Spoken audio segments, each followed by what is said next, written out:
What do you need, love? Package delivery? I'm Hawk. I got a letter from some mage friends. I see. Check the back of the board for our special rates. I won't stand by while mages suffer. Bless you, love. The board has all the details. Should you take care of something, just drop by. Anders is our final companion. Sure, there's Bethany and Carver, but since you lose one during the tutorial and the other a third of the way into the game, there's not much to say. The word to sum up Anders is simple: fanatic. You might think it would be freedom, like Isabella, as it is even his cry in battle. But Anders isn't committed to freedom in general like she is.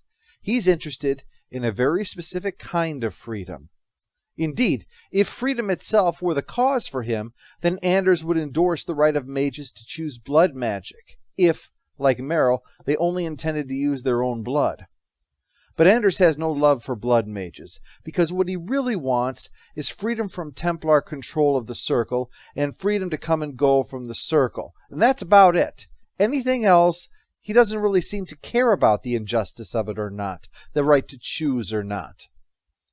Now, those wants of his are certainly not unreasonable, and as you see, Hawk is on board with that. But that's the problem between someone who wants to support a cause and a fanatic in the name of the cause. As someone once said, a fanatic is someone who won't change their mind and won't change the subject. Anders' fanaticism colors his every encounter. Aveline's deliberate turning of a blind eye to Anders, an abomination no less, isn't good enough for him. He has to complain that she doesn't let every mage her guards capture go free. When they visit the alienage, Anders comments that because of their oppression, the elves should, quote, be on our side. It doesn't occur to him to say, we should work with the elves. It's, the elves should be working with us. Anders is a my cause first, even discussing nuance is heresy kind of fanatic. He feels no extreme is taking it too far, but will condemn even the most trifling act of those he disagrees with as if they were feeding pregnant women to hungry sharks. Anders is the kind of fanatic that doesn't care about winning hearts and minds, just about winning, and so consequently always loses. If you think of the mage issue as being like drug prohibition, Tim the Enchanter is the one that says to people, we should decriminalize marijuana as a first step in showing how society isn't going to collapse, but then Anders cuts him off because Tim's not advocating heroin-filled vending machines be placed in schools tomorrow. Anders is insufferable because, even if you're on his side, you're still not on his side enough for him, not unless you're almost as insane as he is.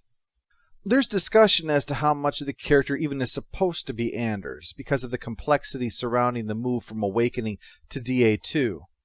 The one who wrote him in Awakening, David Gator, said on his Tumblr, quote, I discussed the plans for him in DA2 with Jennifer Hepler, though we weren't sure Anders would be the Awakening character coming over to DA2.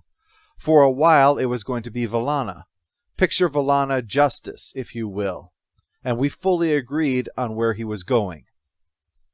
So what degree this was written for Valana and had Anders squeezed in, we don't know. The fanaticism is more understandable with her personality, and it's easy to see why they wouldn't want both mages to be elves. But we don't know. Valana could have been written in there and they just crossed her name off and wrote Anders for everything. Or it could be that nothing had actually been written down for Valana and Anders was written entirely this way from the beginning. Gator didn't write Valana on Awakening, though. Cheryl Chi did, so if there had been discussion on it at some point, it would have been with someone else.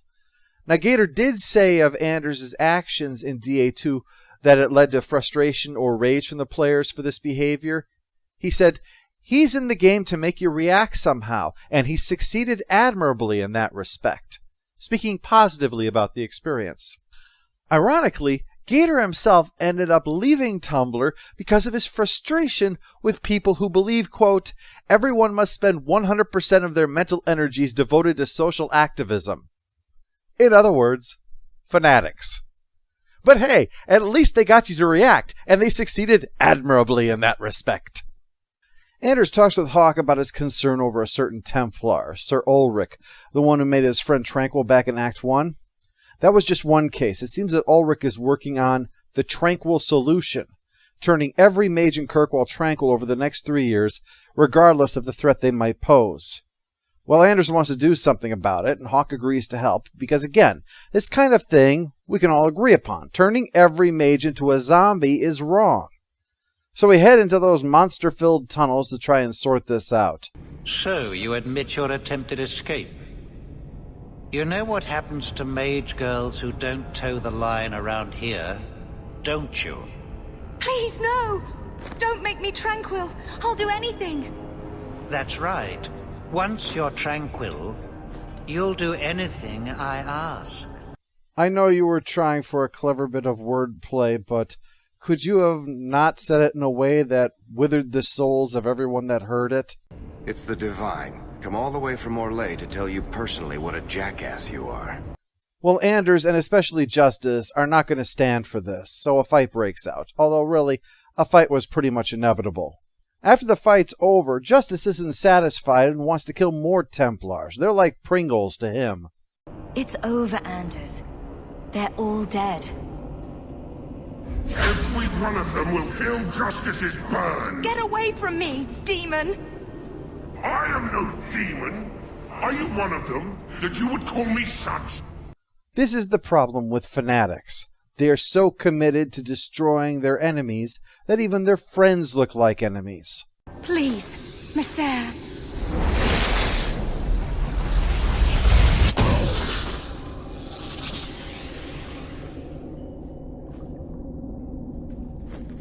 Baker, no.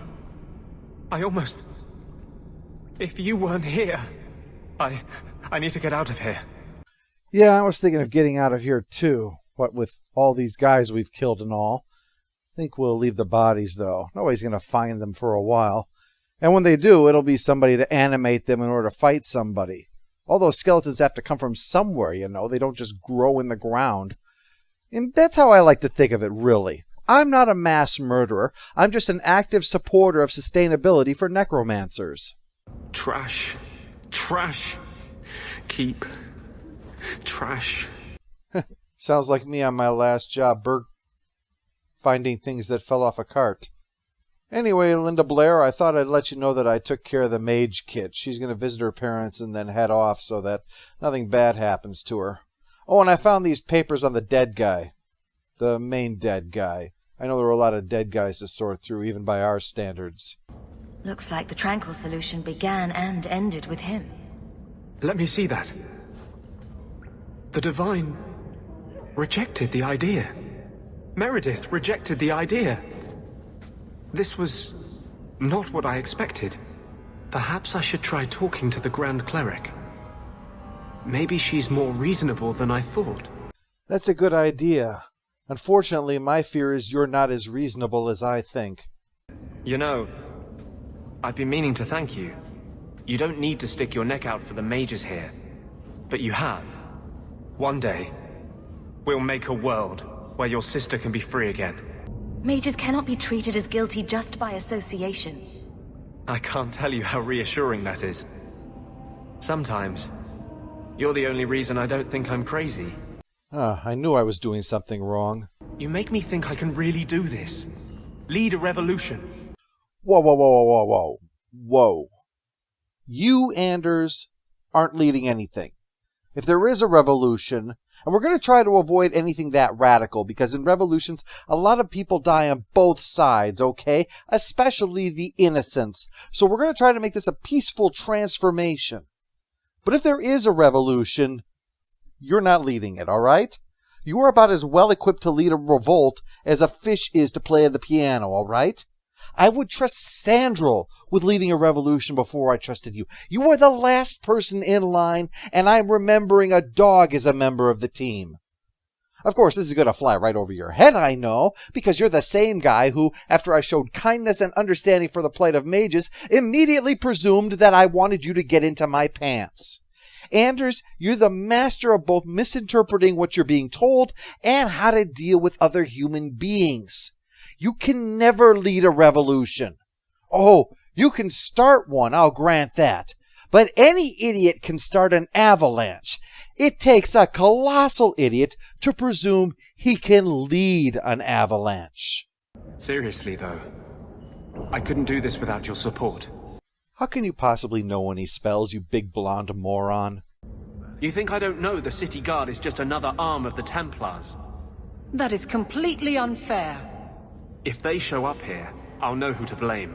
That's all I'm saying.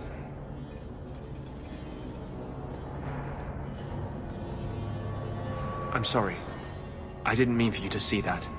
It's all right. I already knew what a massive prick you are. Was there something specific, or was this just another street performance of angry zealot makes an ass of himself? The mage underground is all but destroyed, and those left have turned to blood magic as their only option, which Meredith knows will prevent any chance of the public taking their side. Good to know. I think we're on the same page then. We need to avoid anything that is going to provoke any kind of confrontation between the mages and Templars right now. Otherwise, the public is going to back the wrong team, and we're going to wind up with the mages getting massacred. Good, I'm glad we've got that straightened out. Dodged a bullet there. Now, was there anything else? I've gathered most of what I need, but there are some outlandish ingredients I was hoping you'd help me collect.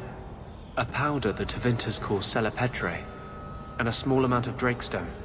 The cottage cheese? Oh, you said Drakestone, okay. Anders says that he realizes letting justice into his body was a mistake, and so he's going to follow a Tevinter recipe to try to remove the spirit from him without harming either one of them. And naturally, we've got to go collect some crap. No, really, we've got to go collect some crap. We can enter the sewers from here to look for the Celepetre. Are you ready? To enter the sewers? When in the hell would the answer to that question ever be yes? Let's see if we can find a few more deposits.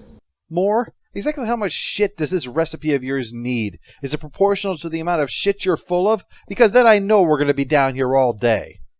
After we collect all that for him, then we have to head to the mine and face down some giant spiders. Yeah, not any old giant spider. It requires a giant spider.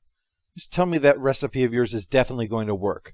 Work or kill you. I will settle for either option at this point. There is one more thing I would ask of you, Hawk. And I can't tell you why. I must get inside the Chantry without being seen. Will you talk to the Grand Cleric for me? Distract her long enough for me to do what must be done. No, I've been in crime long enough to know never to be accomplice to something if you don't know the full extent of what it is. If you support freedom for mages, help me. That's all I can say. Wait, what does the one have to do with the other? I thought we were curing you. Of being an abomination, I mean. Obviously there's no cure for being a jackass. You said you believe in me. Again and again you have shown your support for mages. Then trust me now. I am doing only what is necessary. Wait a minute. How can you expect me to trust you if you refuse to trust me? Also, there's a difference between trusting that you want to do the right thing in the end and trusting that you're not going to make a mistake. Everybody makes mistakes, and it sounds like you might be making one. So just tell me. I'm not trusting that you're infallible, all right? Don't pretend that you're some kind of deity and won't fuck this up. Because let me tell you, Anders, you fuck some things up in your life. But maybe your support of mages ends at talk. It's easier to support freedom if no one must die to achieve it. You cannot pretend friendship, then stop now.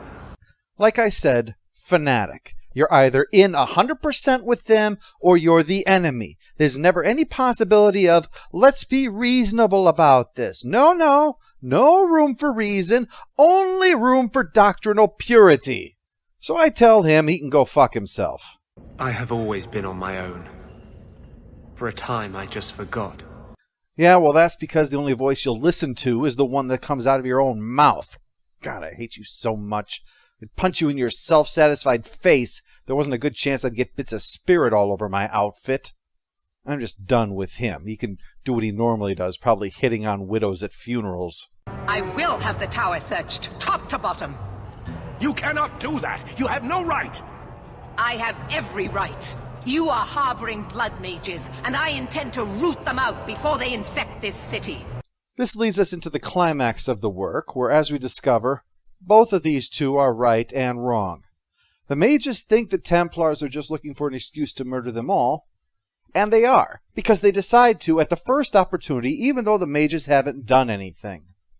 And the Templars, they think the circle is full of blood mages, which it is, because when the Templar try that, the circle fights back and most of them use blood magic. So, both sides are assholes, as is typical for this game. Orsino has learned some really warped stuff, including from the guy who killed Mom. And as for Meredith, she's made a sword out of the red lyrium Bartrand sold, and it's driven her to paranoid ravings. As if this wasn't bad enough, then there's... So, this is what you wanted me to trust you over. The dumbest fucking thing in the history of dumbest fucking things. You think what's going to convince people of the need for reform is blowing up a church. You thought, people are afraid of mages, so how about if I prove they should be? That's right, isn't it? That is what you thought, yes? Because you were so confident of your asinine plan that you refused to allow any input in from anyone else, so you must have considered all of the options and said, yes, by the Maker, I will take the cause I have spent years fighting for and piss it away in the stupidest act I possibly can. And you had the nerve to tell me that aiding you was for my protection, when you knew full well being your accomplice would get me executed right alongside you. I mean, do you really think that me not knowing what I was helping you with was going to fly? I only ask because you are such an imbecile, it's entirely possible for you to think Templars are cruel despots and Templars are perfectly just at the same time. It's easy to have cognitive dissonance when you're carrying around a second mind. By all rights, I should kill you as a preemptive act of self-defense simply because you've tried to trick me into getting myself executed, and God knows what else you might try before the day's over. In fact, frankly, the only reason that I'm not going to do that is because I'm half tempted to see if they're going to make you a Tranquil. Now, I normally abhor that, but then, you know what else I abhor? Blowing up churches. I could have stopped you. No. This had to happen. Oh yeah, thanks for reminding me this piece of shit is on rails. I'd forgotten for a moment there. So Meredith has decided to kill every single mage in the circle, despite the fact that the mage who did this is the one who's not in the circle. That's a little thing called logic. It doesn't matter. Even if I wished to, I could not stay my hand. The people will demand blood. Hawk must choose now, but this is at most a token choice. You can side with the Templars and execute all the mages, or you can side with the mages and fight the Templars. Either way, the outcome is the same. Orsino unleashes the nasty spell, and you have to fight him even if you're on his side. And Meredith will try to kill you even if you are on her side, using the power of the red lyrium to animate the statues in the gallows to fight. Well, Varric is willing to join with me, as is Merrill for protecting the mages.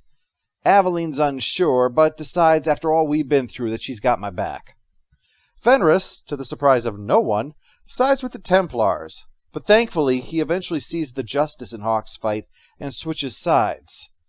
Bethany, of course, is in favor of not being executed. So, that just leaves our two extremists, then. And if I pay for that with my life, then I pay.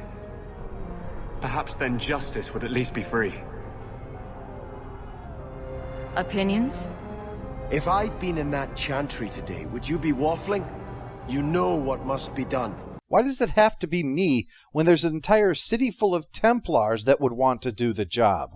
I have a rule, I only kill in self-defense, and I've already killed enough people in self-defense. I've wiped out an entire clan in self-defense. I'm not looking for a reason to kill someone just because they need a killing. Just go. No! You cannot let this abomination walk free. He dies, or I am returning to Starkhaven.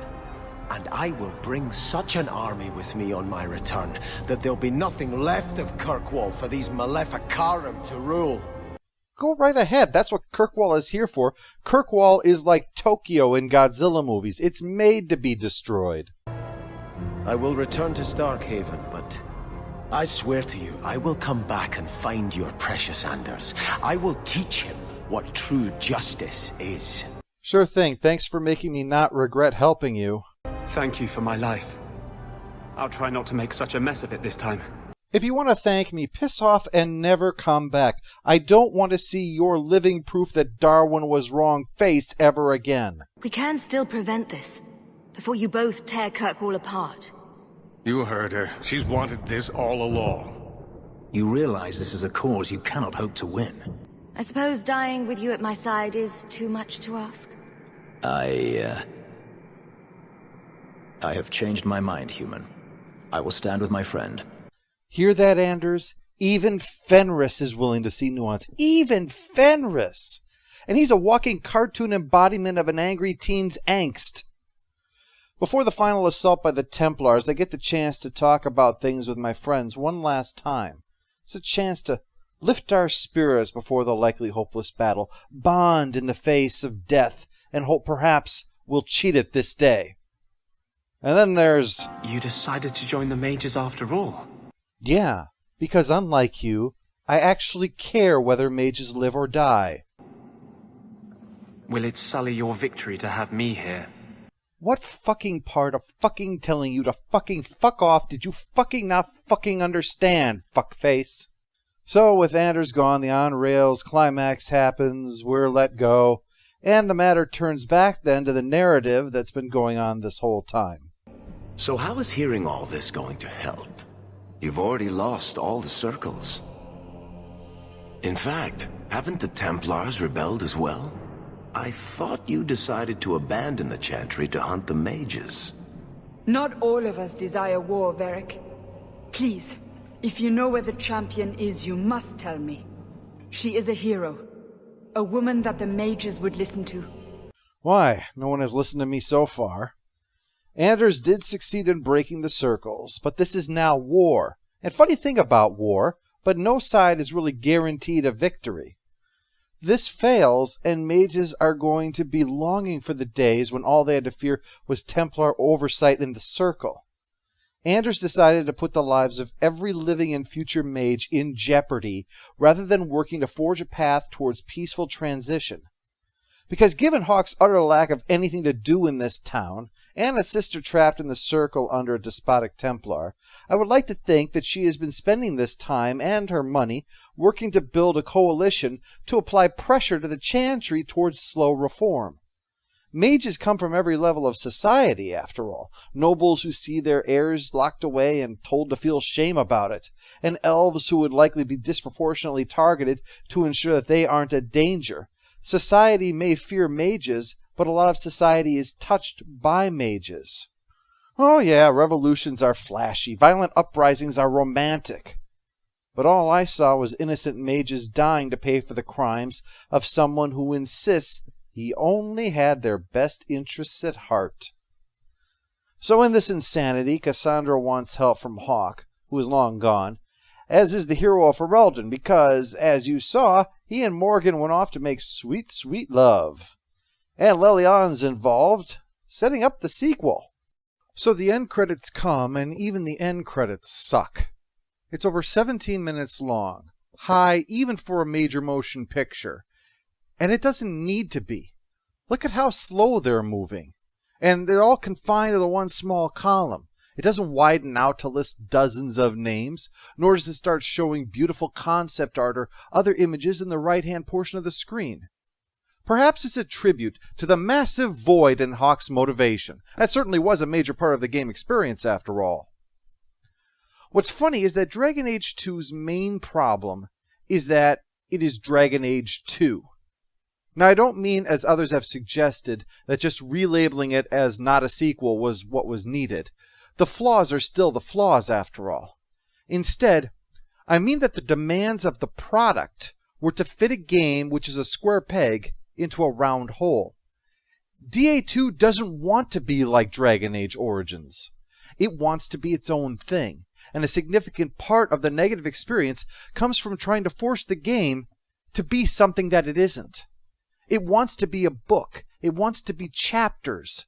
But to conform to the expectations and technological limitations of the time, it is stamped on a disc and shipped to stores in a whole package. A package that's riddled with bugs, suffering from the constraints of a rushed development and giving us a sandbox style that they forgot to add the sand to. Dragon Age 2 would have benefited substantially from being a series of chapters released over time. As Mark of the Assassin showed, it wasn't without its flaws, to be sure, but it gave a big experience. Releasing the game in chunks like this, and not like Knights of the Fallen Empire, which was episodic but even more on rails than DA2, it would have allowed the developers to make the game narrow but deep, to allow players freedom while simultaneously ensuring the plotline itself can't go flying off the rails. In other words, something to maintain the illusion that I've spoken about, that the player is not a helpless pawn of the game, but is making decisions. DA2's style easily breaks the illusion, but it didn't have to.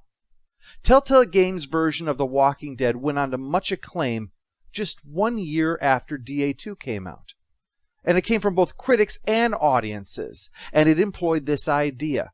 And while an RPG and an adventure game are arguably apples and oranges, it showed the technique was viable. Telltale's game sold 8.5 million episodes over the course of its release life, while DA2's figures were abysmal. Dragon Age Origins sold 2.06 million copies just in its first 10 weeks, while even the most optimistic sales figures released say that DA2 has never reached that number. Its sales dropped like a stone thanks to a negative reception among fans, and this was after release. As you can see, the initial sales figures were huge because of the popularity of Dragon Age Origins. Trying to force a game that should have been chapters into being a disc-stamped complete story is likely the main reason. While the story itself was frequently absurd in its lack of nuance, these things weren't horrible. The story has potential, it's just that, as presented, it's not more than the sum of its parts, and its parts just aren't sufficiently developed. The game could have benefited from only needing to have Episode 1 100% ready for release, polished like a diamond to excite people, while the bugs and things were still being worked out of the remaining chapters. The player picks up with the family escaping a burning loathering, watching her father struck down, and Hawke herself forced to keep the others going to survive. Forks in the road ahead, no way to know if you're choosing a path to lead you to freedom or overwhelming darkspawn. But Hawke must decide because in their current emotional state, no one else is prepared to. After escaping the darkspawn, she's forced to then trek through a land in the midst of civil war, reaching a ship, only to discover the plot to sell them into slavery, and forcing Hawke to lead a revolt on the high seas, establishing, as she successfully brings the refugees to Kirkwall, that where she leads, others can't help but follow. Over the next year, 4 or 5 more episodes come out, culminating in the Deep Roads. Hawke finds her great fortune, finally receiving the fruits of her hard work. And then, as the complete story gets its Game of the Year release, it's announced the release of the sequel, Dragon Age Shadow of the Era Shock. That'll be coming out soon, and that will offer another 5 to 6 chapters with that. And after that will be the exciting conclusion in Dragon Age Blood and Steel, 5 or 6 more chapters, drawing to a close what fans have dubbed the Hawke Trilogy. The story is mediocre, but it doesn't need to be. There is unfulfilled potential here that could have made the Hawke story an epic instead of the disappointing middle chapter the franchise struggles to try to justify. The rushed release, coupled with an ill-fitting format for its premise, is the problem with this game. And I hope that between this, KOTOR 2, and Mass Effect Andromeda, that perhaps the lesson is being learned that artificial deadlines are not just bad for a game's ultimate reputation, they're ultimately not good business. There was another DLC planned, Exalted Marches, but that was abandoned, leading to a variety of rumors. Some that it was the DA2 version of Awakening, a massive expansion for the game in both gameplay and story. When it was cancelled, it was attributed to the game's poor sales and reception. Neither of these two main ones are true, at least according to BioWare insiders. Exalted Marches would have brought back in elements of DA2's Red Lyrium, the Kunari, and Starkhaven, among other things, but not the massive expansion that Awakening was. Nor was it being cancelled because of DA2's reputation. The third game, Dragon Age Inquisition, made use of an entirely new engine, and it was decided that the entire team needed to be devoted to the process of adapting it for their purposes, so everybody had to be pulled off Exalted Marches in order to make that happen. Of course, it could be argued that if the game was more of a financial success, that decision might have gone the other way. Dragon Age 2 certainly left people uncertain of what exactly was the future for the series. Word came from EA that they'd heard feedback and the third game would go in a different direction. And it certainly would. Does DA2 deserve to be on the ash bin of history? I wouldn't go that far, but I would say that the game should serve as an object lesson. Here's how you could do this kind of thing wrong. And in a way, that's actually a relief. Had it succeeded in spite of that, there's absolutely no doubt that the shoddy production of this game would have been the new norm for at least the next several years. Instead, it forced them to acknowledge that making a great game takes time and resources, not truncated productions and ill-fitting business models. So from one measure, it is a success. It was good enough to be worth a playthrough, but bad enough to convince management to stop cutting corners. And there's something kind of noble about sacrificing oneself in order to ensure that the future is better and not worse. DA2 saved us from gaming mediocrity by sacrificing its own reputation.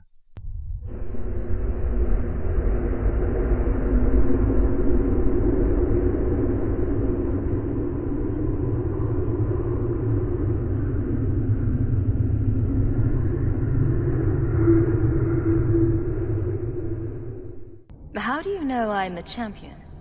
Slayer of Canary, Deep Roads Explorer, and a beauty to make the gods jealous.